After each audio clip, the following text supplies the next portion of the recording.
By the time that this video goes up, the Nintendo Switch 2 Nintendo Direct is going to be just about a week away, and we're about to find out one particular question. We're going to find out things about the console, but one thing that a lot of people have been thinking about is whether or not Metroid Prime 4 is going to be a launch title for the Nintendo Switch 2, or even yet, if it's going to have a Nintendo Switch 2 version. So while we still have the time, let's talk about it. Now, already as a base Nintendo Switch game, the game looks gorgeous. It looks absolutely stunning. You can tell that Nintendo is using absolutely everything the Nintendo Switch is capable of outputting to make this look absolutely stellar. But it's also completely fair to think that they're going to want to bring this to the Nintendo Switch 2 and show off exactly what the new hardware is going to be capable of putting out as well. In the case of the Wii U to the Nintendo Switch, that was The Legend of Zelda Breath of the Wild, and pretty much nothing was really changed outside of a couple of aesthetic UI additions, like changing the D-pad to the 4 Joy-Con arrow buttons. But when it came to the Nintendo Wii transition, The Legend of Zelda Twilight Princess was just coming out at the time, and it was initially slated as a GameCube title. And then as we got closer to the Wii, it ended up becoming a launch title for that as well. It released on both platforms. And in this case, the two titles weren't identical. In fact, they were literally backwards. The Nintendo Wii version was flipped completely on the Y-axis to accommodate for the fact that you were using a Wii remote. They wanted to add Wii motion controls to the Twilight Princess game to show off what the Nintendo Wii was going to play like. The problem with that was that Link is canonically left-handed, so in order for this to work for the Nintendo Wii, they had to flip the entire game. And then they brought Twilight Princess HD to the Wii U, and they actually revitalized the original GameCube orientation. The Wii version of the game was still intact for the HD remaster on Wii U. It was actually made as a harder mode of the game, which I thought was pretty cool. So yeah, there's a good amount of logic as to think why Metroid Prime 4 could have its own Switch 2 version just on that alone, but additionally, there's also the mouse feature of the Joy-Con. It is all but confirmed at this point that there are mouse sensors around the railing section of the Joy-Con on Nintendo Switch 2. There have also been numerous patents going out showing illustrations of how people would hold the Joy-Con in a mouse-like position. Ask anybody who is serious about competitive first-person shooters. They're playing games on keyboard and mouse on their PCs. In general, you just have better accuracy using your entire arm to aim rather than just a thumb. The Metroid Prime series is a first-person 3D platforming adventure game. It initially started on the GameCube, and yeah, there were tank-turning controls because there wasn't really the greatest utilization of the C-stick on the GameCube controller. Going to Prime 3 on the Nintendo Wii, you had no right analog stick. You had to aim with the Wiimote entirely. And while that wasn't the same thing as a dual analog stick, I would say the motion controls allowed for a kind of more mouse-like feeling that you would get with aiming. I thought it was more accurate in certain situations. There was a free aim mode and then the aim assist mode, which the aim assist mode was just the objectively better thing to go with in Metroid Prime 3 just because of how many moving things there are in the game, and it's just better to lock onto your target that way. But Nintendo also released a complete remaster of Metroid Prime for the Nintendo Switch, and it has modern dual stick aiming controls. But the realest ones of Metroid Prime will remember Prime Hack. Prime Hack is a modified build of the Dolphin emulator used for Nintendo GameCube and Nintendo Wii games.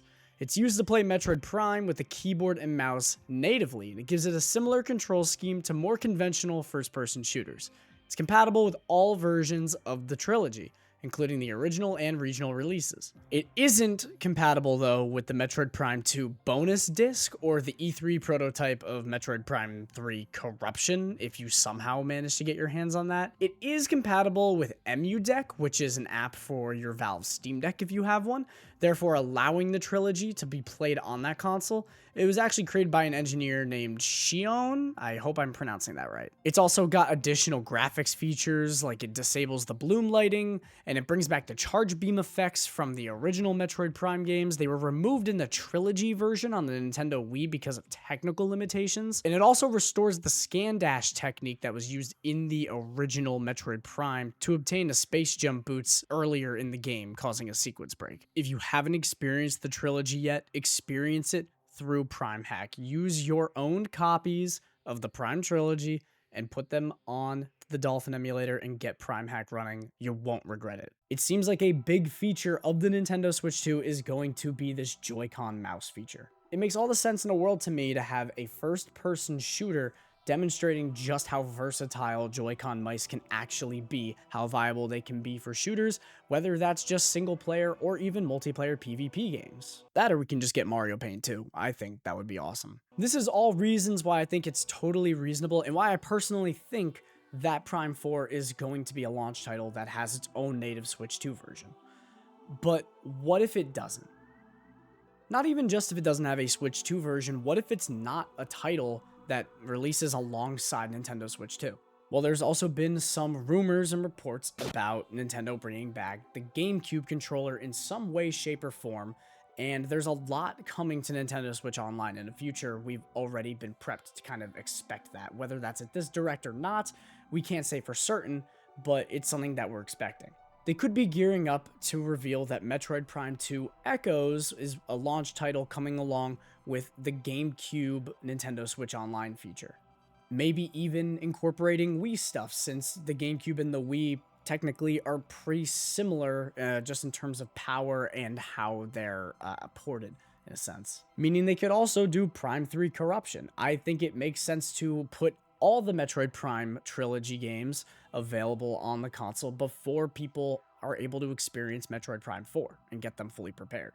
At the same time, this didn't necessarily happen when it came to 2D Metroid. We got the announcement in 2021 at E3 of Metroid 5, Metroid Dread. That released at the end of 2021, and it wasn't until the end of 2022, around mid-2023, that we got Game Boy Advance support on Nintendo Switch, and that came with Metroid 4, Metroid Fusion.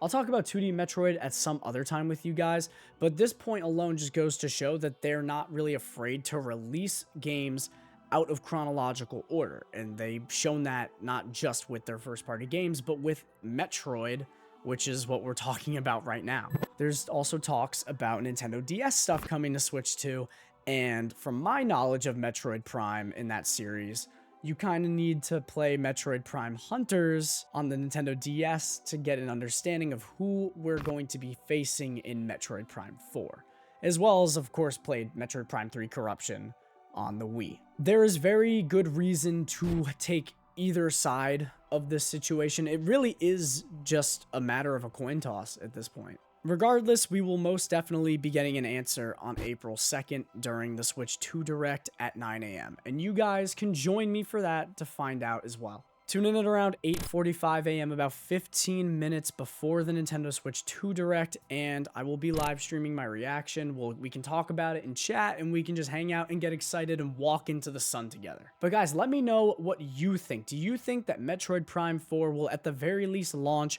alongside Nintendo Switch 2? Have you played the Metroid Prime series before, and are you thinking about getting Metroid Prime 4 Legacy? Why did I say Legacy? Dude, that was a crazy, I said that in one perfect line. That was one take. And then I say Legacy instead of Beyond. I had in my head, I was like, all right, Metroid Prime 4 Beyond. And then I said Metroid Prime 4 Legacy. Dude, what the hell is wrong with me? But are you also getting Metroid Prime 4 Beyond?